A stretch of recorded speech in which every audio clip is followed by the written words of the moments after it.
तो शुरू करते हैं आज का सेशन। आज हम वीवी माइक्रो प्रोग्रामिंग में पढ़ेंगे आपके साथ एक प्रोजेक्ट।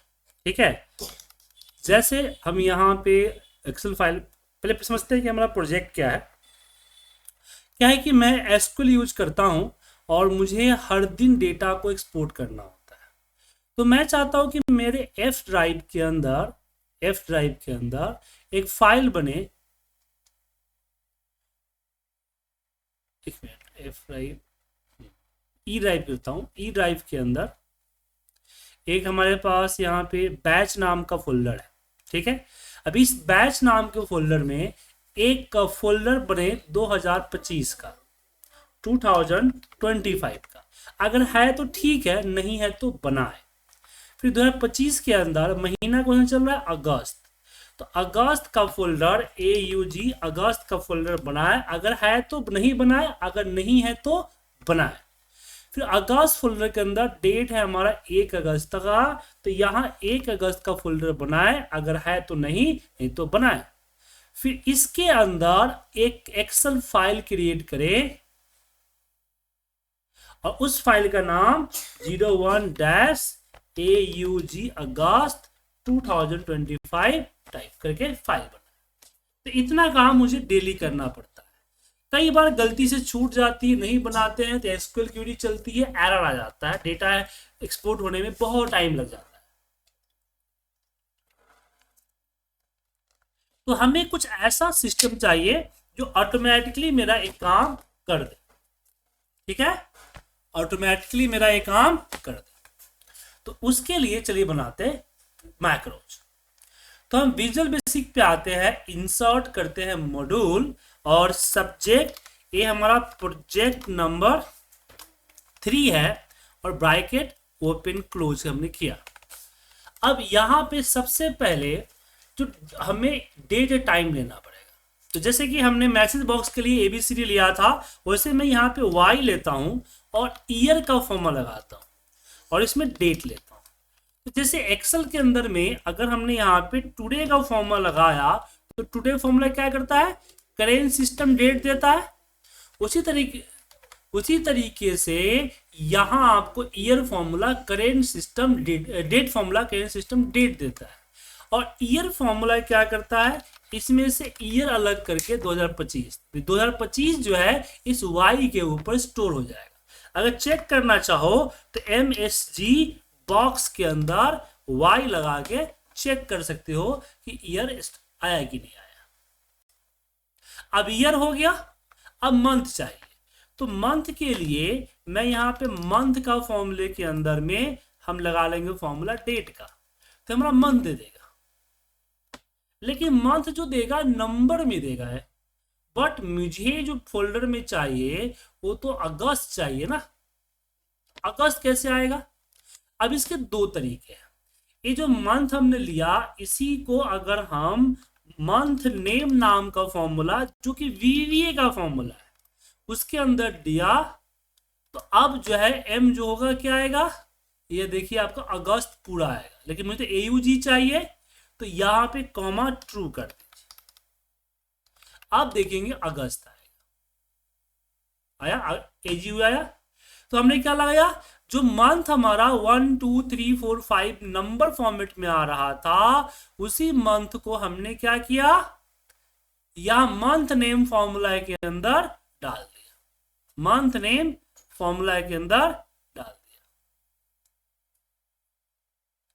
अब इस दूसरा तरीका क्या है? तो अब इसको मैं सिंगल कोट लगा दूंगा ना, सिंगल कोटेशन लगा दूंगा, एक कमेंट हो जाएगा।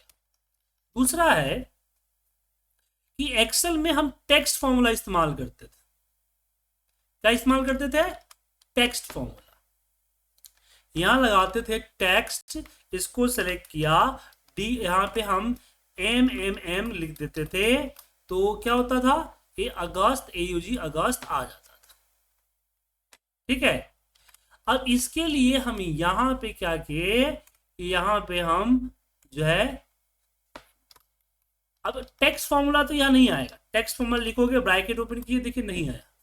तो टेक्स्ट के जगह पे जैसे टुडे के जगह पे यहाँ पे डेट काम करता है, ऐसे टेक्स्ट के जगह पे फॉर्मेट काम करता है। तो अगर वीवीए में टेक्स्ट फॉर्मूला का काम अगर मिले तो आप फॉर्मेट फॉर्मूला इस्तेमाल करें, फॉर्मेट, और इसके अंदर हमने डेट, सिस्टम डेट लिया और यहाँ पे एमएमएम ले लिया। तो दो तरीके हैं, या तो मंथ नेम के साथ चले या आप फॉर्मेट के साथ चले, ये आपकी चॉइस है। तो ये आपका अगस्त आ गया। फिर हम d equal to day formula, अब डे फॉर्मूला एक्सेल के फॉर्मूले वीवी में काम करते कैसे पता चल रहा है, जैसे मैंने डे लिख के ब्रैकेट ओपन किया, नीचे क्या आ गया, डेट एक्सप्रेशन पे येलो कलर का आ गया, इसका मतलब जैसे एक्सेल में काम करता है ऐसे यहां भी काम करेगा। तो डेट, तो हमने डेट ले लिया, तो हमने 2025 अगस्त और डेट जो 1 2 3 है यहां पे डाल दिया। अब आता है फाइल नेम, तो हम एफ एन इक्वल टू, क्योंकि फाइल नेम जो है इस फॉर्मेट में चाहिए,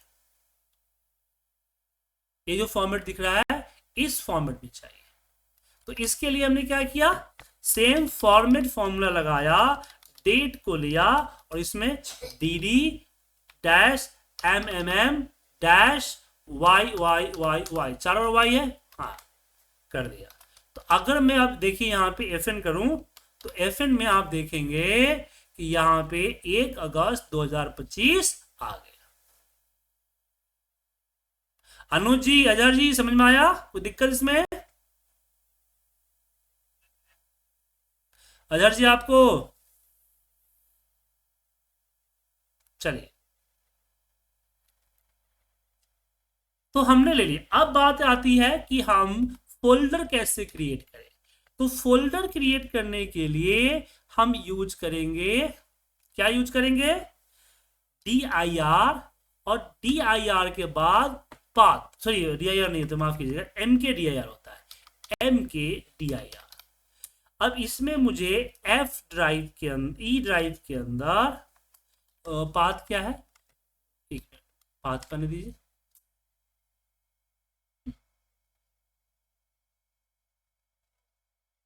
एक पाथ है तो मुझे ये चाहिए, तो 1 अगस्त हटा दिया। अब 2025 है, अब मैं मैनुअली 2025 नहीं लिखना चाहता हूँ, मैं चाहता हूँ जो 2025 है ये वाई से आए, तो 2025 को डिलीट कर दिया और %% पे हमने वाई कर दिया, ये 2025 का फोल्डर बना देगा। और इसी फॉर्मूले को हमने कॉपी पेस्ट किए और यहां हमने बोला कि 2025 के अंदर स्लैश दिया और हमने बोला कि m नाम का फोल्डर बनाया, फिर इसको कॉपी करके नीचे पेस्ट किया और हमने बोला कि 2025 के अंदर मंथ के अंदर डे नाम का फोल्डर बनाया। तो एक बार में हमेशा एक ही फोल्डर बनाएगा, एक नाम में क्या होगा, एक ही फोल्डर बनाएगा। एक से ज्यादा फोल्डर अगर बनाना है तो क्या करेंगे, हमें इस तरह से देना होगा, बैच वाई मंथ एंड डे, ठीक है। तो 3 फोल्डर हमने बना लिया। अब फोल्डर बनाया तो फाइल ही बनाना है, तो यहां लिखेंगे वर्क बुक्स डॉट एड। अब एड में मुझे चाहिए पाथ, ये रहा पाथ। अब मैं पाथ को p पे डाल देता हूं कि p इक्वल टू पाथ और ये d आ गया। इसके बाद मुझे यहाँ पे स्लैश देना है इन्वर्टेड कॉमा में और फिर %% में मुझे f1 देना है और fl में एक्सटेंशन भी चाहिए ना, तो डॉट XLSX, ठीक है। अब यहां पे मैंने कर दिया p, फाइल बन गया, तो फाइल को क्लोज भी करना है, तो यहां पे लिखेंगे active workbook dot close equal to true. तो यहां देखिए, सबसे पहले हमने वेरिएबल्स में कुछ वैल्यू को कैलकुलेट करके स्टोर किया ताकि नीचे हम उसका यूज कर सके ऑटोमेशन के लिए। तो सबसे पहले हमने डेट फॉर्म, जो हमारा सिस्टम का डेट हो, सिस्टम का जो डेट होता है वो डेट से लगाता है, तो हमने ईयर का फॉर्मूला लगाया, जो एक्सेल का फॉर्मूला जो वीवी पे भी सपोर्ट करता है। तो ईयर फॉर्मूला, ईयर को उठा के वाई पे डाल दिया, फिर हमने फॉर्मेट के जरिए मंथ में अगस्त ले लिया, उसके बाद डे फॉर्मूला से डे ले लिया, और एफएन के ऊपर हमने फाइल का एक फॉर्मेट जो है DDMMYY में ओ ले लिया। उसके बाद MKDIR का काम, जैसे वर्कबुक डॉट ऐड जब हम करते हैं तो एक नई फाइल बनता है, वैसे MKDIR एक फोल्डर बनाता है। इसका शॉर्ट फॉर्म नेम है, इसका पूरा नाम होता है मेक डायरेक्टरी।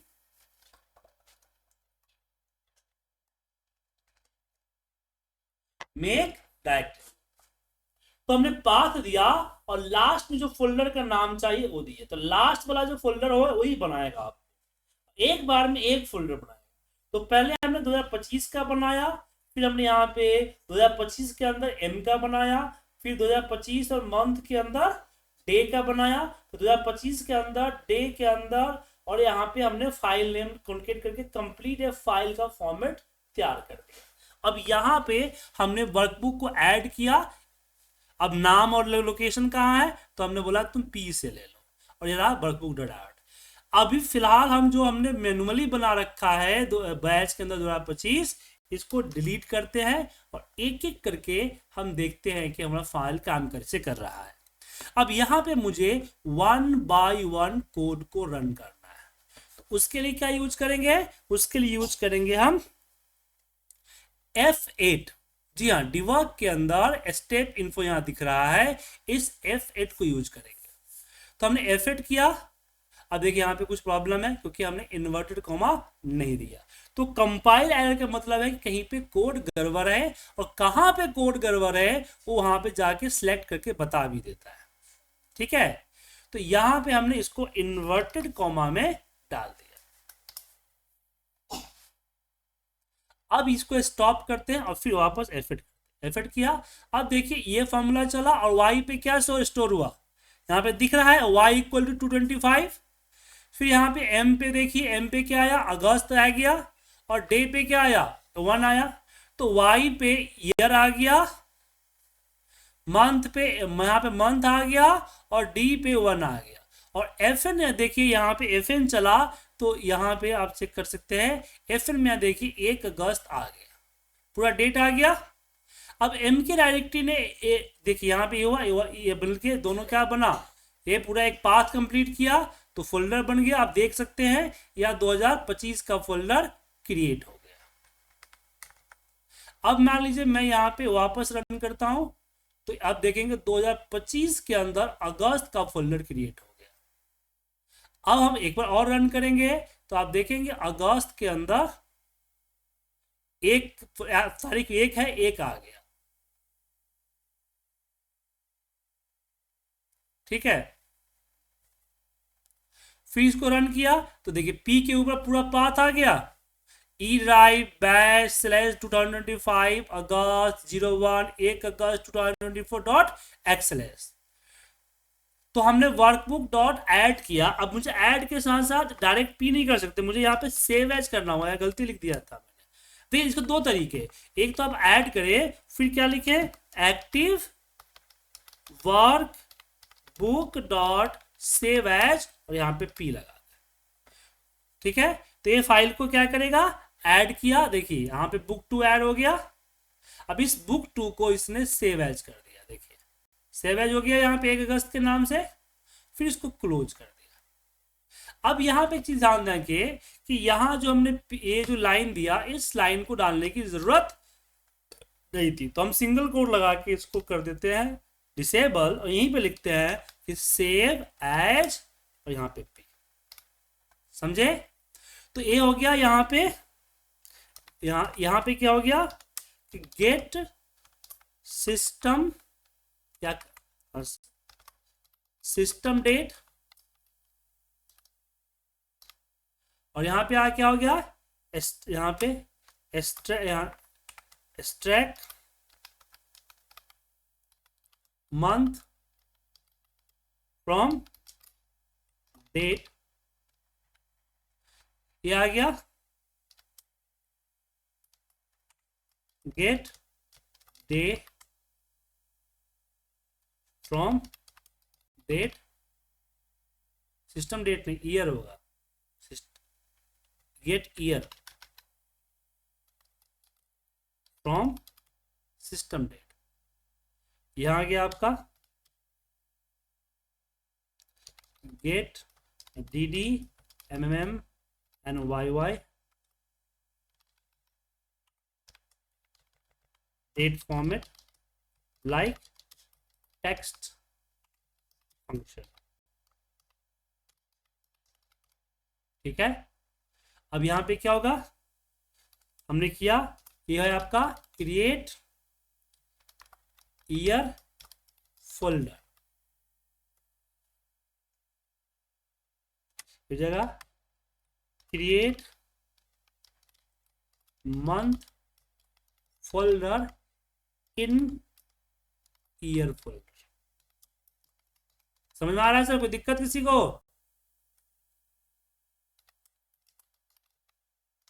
क्रिएट, बोलिए सर।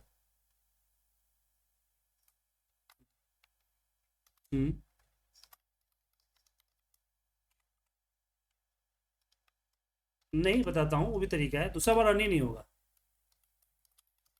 ये दूसरा बार रन ही नहीं होगा, ठीक है ना।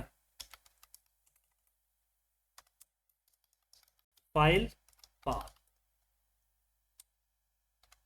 Create and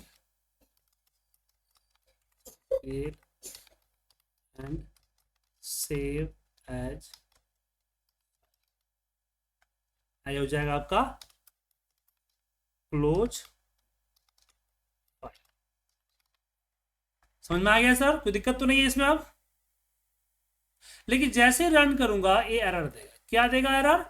file path access error, क्योंकि एक नाम के दो फोल्डर तो नहीं बन सकते ना। अगर 2025 का फोल्डर बन गया, 2025 का फोल्डर तो नहीं बनेगा ना सर, क्या? तो अब मुझे क्या करना है कि जो एरर, जिस लाइन में एरर है ना उसको इग्नोर करना है, क्योंकि मुझे पता है कि एरर क्यों आ रहा है। तो इसके लिए आपको कोड के ऊपर सिंपल सा लिखना है ऑन एरर रिज्यूम नेक्स्ट। तो ये क्या होगा, जो फोल्डर बना है ना उसको स्किप कर देगा, उस फोल्डर क्रिएट करने वाले कोड को स्किप करके अगला कोड रन कर देगा, क्योंकि हम एक बार रन करके देख चुके हैं और मुझे पता है कि मेरा एरर कहां आएगा। जहां मेरा एरर आएगा वहीं पे हमें ये प्रॉब्लम होगी, तो यहां हम स्किप कर देंगे, ठीक है। तो रन करते हैं।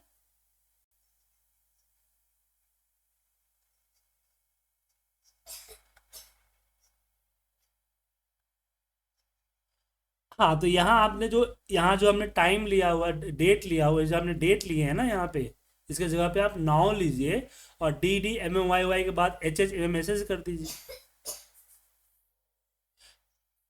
जी जी बिल्कुल। देखिए कोडिंग के अंदर तो और बहुत चीज किया जा सकता है ना, लेकिन हमें एक स्टेप से चलना होगा ना, स्टेप 1 स्टेप 2 स्टेप 3 से चलना होगा ना सर।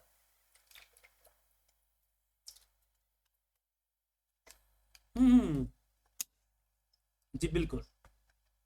अब हमने फाइल को मैं सेव करता हूं प्रोजेक्ट नंबर 3 के नाम से, और मैं मोर लोकेशंस ब्राउज और चला गया ई ड्राइव के अंदर बैच, ठीक है, सेव कर दिया। तो ये फाइल सेव हो गया। अब मुझे जब भी अपना एसक्यूएल का क्वेरी चलाना होगा तो उसके लिए सबसे पहले मैं क्या करूंगा, यहां से मेरा मैक्रो रन करूंगा, ठीक है। तो इससे क्या होगा कि मेरा जो लोकेशन है बन जाएगा और सिक्वल क्वेरी अपना हिसाब से ढूंढ के उसके अंदर कोड दे देगा। अब यही पे प्रॉब्लम आ गया कि मैं और लेजी हो गया। पहले तो था कि मैं मैनुअली बनाता था, फिर मैंने वीवीए सीखा और वीवीए में कोडिंग कर दी, तो इससे क्या हो गया कि मेरा अब मुझे सिर्फ रन करना पड़ रहा है। अब मुझे रन करने में भूल जाता हूं, कभी कभी परेशानी होती है। तो मैं चाहता हूं कि मैं जैसे ही मैं फाइल ओपन करूं, Pro3 नाम का फाइल ओपन किया, तो ये ऑटोमेटिकली मेरा मैक्रो चल जाना चाहिए। मतलब कि मैं मुझे सिर्फ अभी क्या है, 2 स्टेप करना होता है कि पहले फाइल ओपन करना होता है, फिर माइक्रो लिस्ट में जाके माइक्रो को रन करना होता है। अब मैं एक स्टेप यहाँ पे हटाना चाहता हूँ कि मेरा फाइल रन होते ही, ओपन होते ही ऑटोमेटिक रन हो जाए। तो उसके लिए क्या करना है?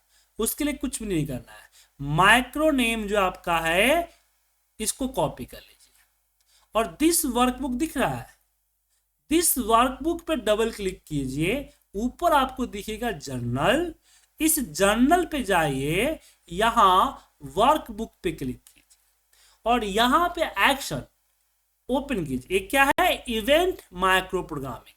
मतलब कि मेरा माइक्रो मेरे रन करने से रन नहीं होगा, एक मेरी पर्टिकुलर एक्शन पे रन होगा, इवेंट पे रन होगा। इवेंट क्या है? इवेंट ये है कि जब मैं अपनी फाइल को ओपन करूं। एक बार इसको टेस्ट करके दिखाता हूं। मैंने सेव करके क्लोज कर दिया। अब मैं एक्सेल फाइल ओपन करता हूं। रिसेंट में गया, प्रो 3 इसको लिया, अब ओपन किया, हो गया, चल गया। देखिए यहां पे आ गया, मैं डिलीट कर दिया तो फोल्डर आ गया। बट जो मैक्रो चला था, कुछ मैसेज वगैरह नहीं दिया, तो पता नहीं चला कि क्या हुआ, बस थोड़ी सी स्क्रीन हिली। क्या सर? तो हम यहां लास्ट में मैसेज दे दें MSG बॉक्स कि फाइल इन प्रोटोकॉल में कि फाइल एंड फोल्डर हैज या हैव जो भी होता है क्रिएटेड, डन।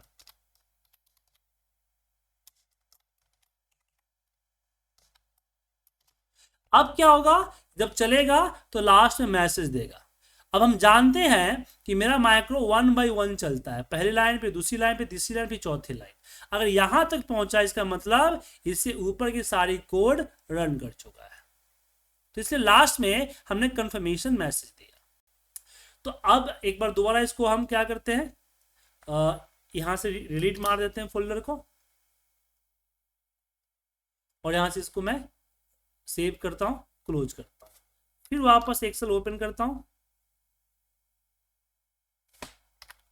वापस एक्सेल ओपन किया और यहां से 3 प्रो 3 को रन किया। जैसे मैं इसको ओपन करूंगा, ओपन करते ही माइक्रो चला और कंफर्मेशन आ गया। तो पहले क्या था कि मुझे मैन्युअली फाइल एंड फोल्डर बनाना पड़ता था, हमने कोडिंग कर दी तो मुझे बस माइक्रो रन करना होता था, मेरा micro automatically file and folder create कर देता है।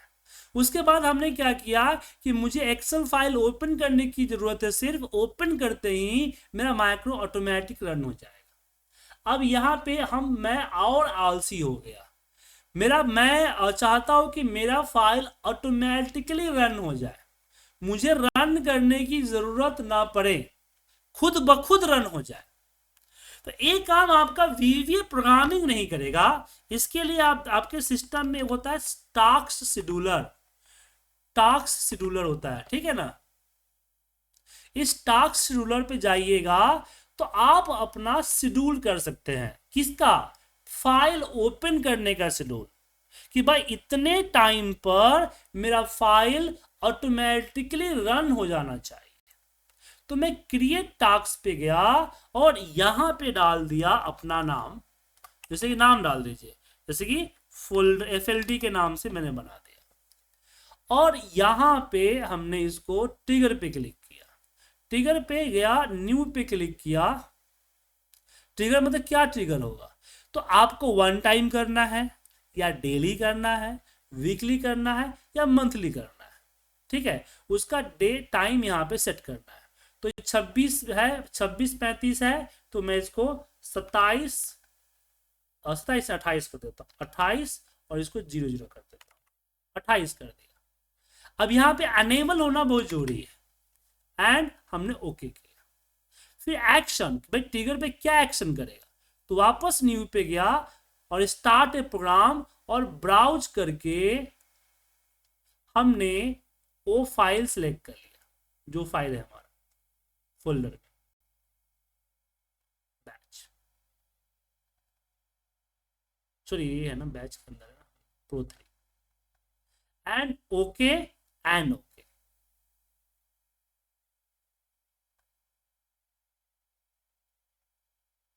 FLD1। अब FLD1 नाम का टास्क मेरा बन चुका है, ठीक है। अब देखिए सिस्टम में जैसे ही 22:28 होगा, 10:28 होगा, ऑटोमेटिकली मेरा वो एक्सेल फाइल जो है ओपन हो जाएगा। और जैसे ही एक्सेल फाइल ओपन होगा, उसके अंदर का माइक्रो खुद ब खुद रन हो जाएगा। देखिए हो गया, आ गया sir, file and folder created. जाके देखिए ये, तो इसको कहते हैं ऑटोमेशन, कि आपको काम करना है खुद ब खुद कर ले। अब इसी के मदद से हम लोग ऑटोमेशन करते हैं। ऑटोमेशन मतलब कि हमारे आउटलुक में एक डेटा फाइल आया, ठीक है, तो आउटलुक के अंदर हमने प्रोग्रामिंग किया कि जैसे ही इस ईमेल आईडी से, इस सब्जेक्ट लाइन से अगर इस अटैचमेंट, इस टाइप ऑफ अटैचमेंट का कोई मेल आए, तो उसकी डेटा फाइल को एक्सट्रैक्ट करके एक फोल्डर में सेव कर दे, ठीक है। और सेव करने के बाद मेरी जो प्रोग्राम फाइल है वो रन कर दे, जैसे कि Pro3 इस तरह का प्रोग्राम फाइल।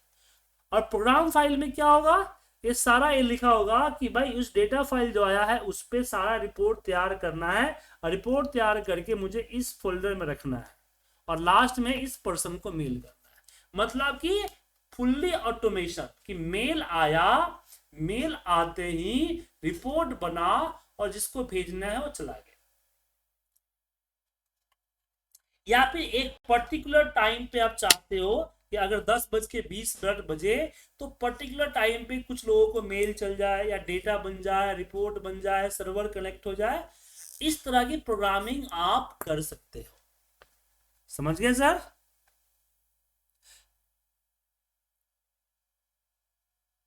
अब इसमें दिक्कत क्या हुआ कि माइक्रो रन होने के बाद मेरा जो कोडिंग वाली फाइल है वो ओपन रह रही है। आप चाहते हो कि कोडिंग फाइल भी मेरा बंद ना, ओपन ना हो, ऑटोमेटिक बंद हो जाए, तो आप लिखोगे यहाँ पे वर्क बुक्स, और कौन सा फाइल है, ये फाइल है Pro3, तो इन्वर्टेड कोमा में लिखिए Pro-3.xls, नहीं xlsm, और क्या लिखोगे, dot close equal to true. अब क्या होगा कि मुझे पता भी नहीं चलेगा, अगर मैसेज बॉक्स को मैं हटा दूं तो मुझे पता भी नहीं चलेगा, और मेरा फाइल अपना काम कर देगा। समझे?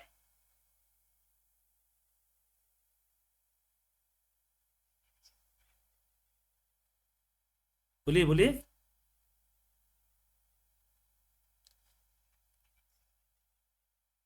सर वो तो होना चाहिए, तो एक रोबोट बना, सर उसके लिए तो आपको एक रोबोट बनाना पड़ेगा जो आके आपका पावर ऑन कर दे।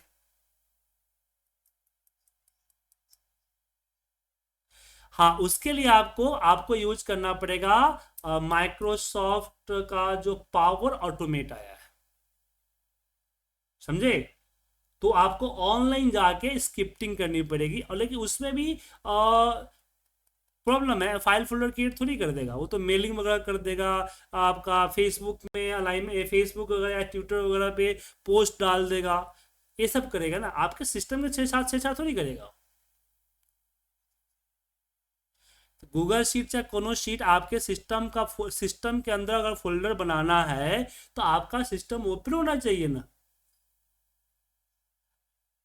अगर आपको ऑटोमेटिक कॉलिंग लगाना है कि मेरा फोन से ऑटोमेटिक कॉल लग जाए, तो फोन ऑन होना चाहिए ना। फोन बंद, कोई भी एप्लीकेशन फोन बंद होने के बाद काम करेगा? Same thing. तो वेब एप्लीकेशन के थ्रू ऑटोमेट होता है, तो फिर वो वेब पे काम करेगा ना, आपके सिस्टम पे थोड़ी काम करेगा। ठीक है, बोलिए।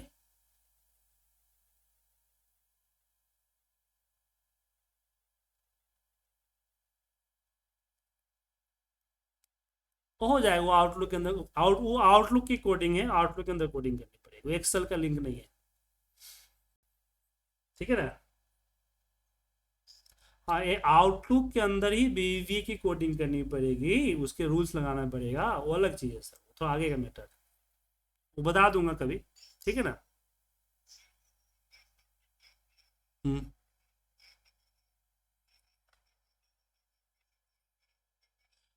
इसके अंदर जैसे अलार्म के अंदर, अलार्म में सिस्टम कैसे होता है ना कि भाई दोबारा चले,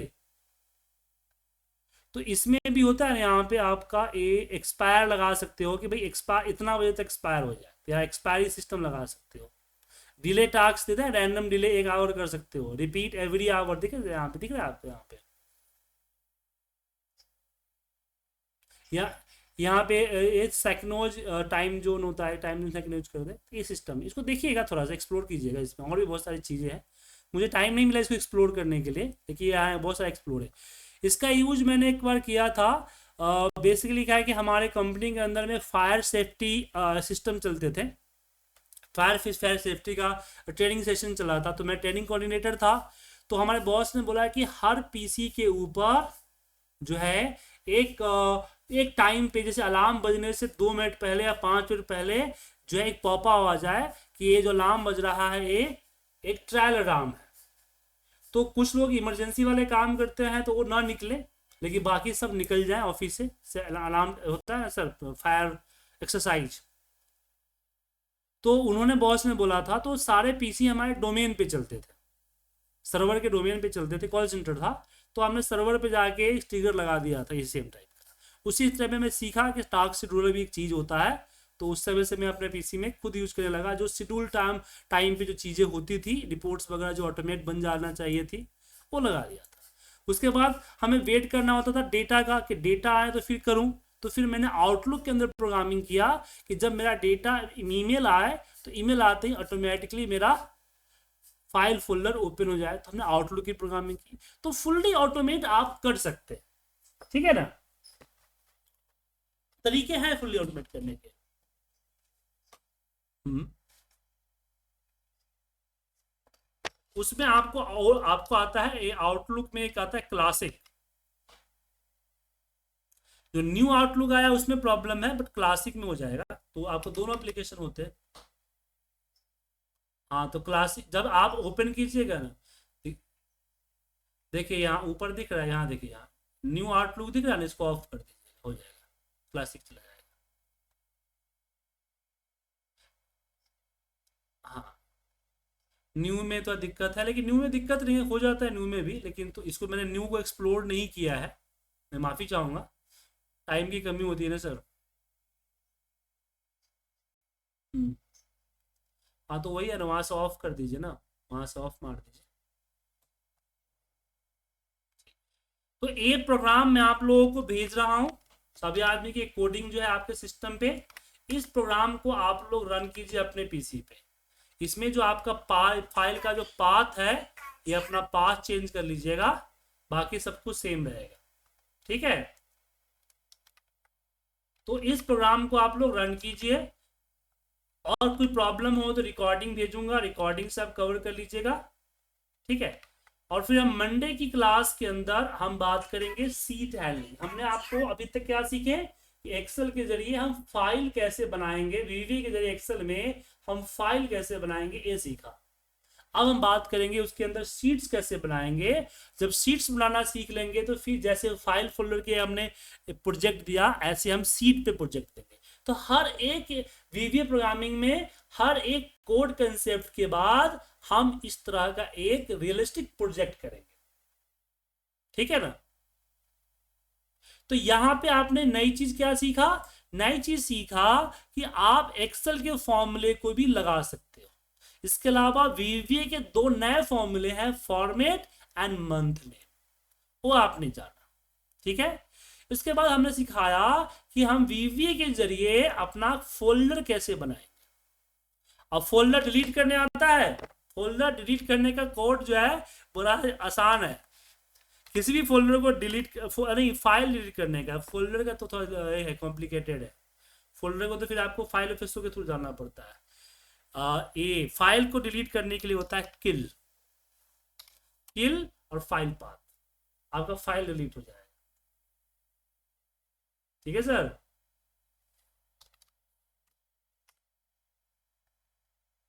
चलिए, तो ये कोड मैंने भेज दिया है, आप लोग इसकी प्रैक्टिस कीजिए।